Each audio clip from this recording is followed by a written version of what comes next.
முன்னொரு காலத்தில் ஒரு நாட்டை ஒரு ராஜா ஆட்சி செஞ்சுட்டு வந்தார்.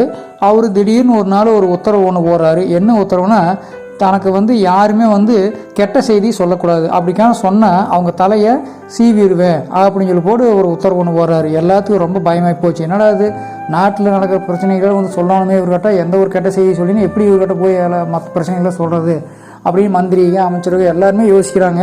ஆனால் அவர் அதை பற்றிலாம் யோசிக்காமல் டக்குன்னு இந்த ஒரு உத்தரவை போட்டார். இப்போ இருக்கிற சூழ்நிலையில் இவர் ஆசையாக வளர்த்திட்டு வந்தால் இவருக்கு ரொம்ப பிரியமான ஒரு குதிரை இருந்தது. அந்த குதிரை இறந்துருச்சு. இதை போய் அவர்கிட்ட சொல்லி ஆகணும். சொல்லாமட்டாலும் தான் பிரச்சனை, சொன்னால் தலை செய்ய போடுவார். என்ன பண்ணுறது தெரியாமல் எல்லோரும் குழம்புறாங்க. அப்படி குழப்பத்தில் இருக்கிறப்போ ஒரு பெரியவர் இருந்துட்டு, நான் இந்த செய்தி ராஜா கிட்ட எடுத்து சொல்ல வாங்காடி, தாராளமாக பெரியவரே அப்படின்னு சொல்லி இவங்களாம் சொல்கிறாங்க.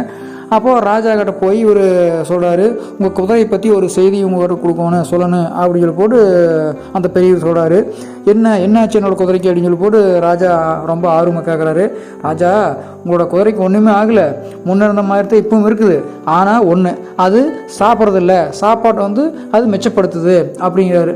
அதே சமயம் கண் கை கால்களெல்லாம் ஆட்டுறதில்ல, ஏன்னா அதுக்கு வீண் சிரமம் தானே, அதனால் கம்முன்னு வச்சுருக்குது. அது மட்டும் இல்லை, மூச்சு கூட விடுறதில்லைன்னா பார்த்துங்களேன், இதயத்துக்கு ஓய்வு கொடுத்துட்டு இருக்குது அப்படின்னு சொல்லி போட்டு சொல்கிறாரு.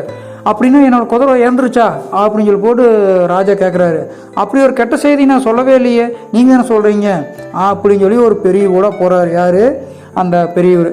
அப்போ தான் ராஜா புரிஞ்சுக்கிட்டு சொல்கிறாரு, தன்னுடைய தவறை உணர்ந்துக்கிட்டு தப்பை திருத்திக்கிட்டு அதுக்கப்புறம் அந்த மாதிரிலாம் கிறுக்குத்தனமாக உத்தரவு போடாமல் அவர் பாட்டு நல்ல விதமாக செயல்பட்டாரா.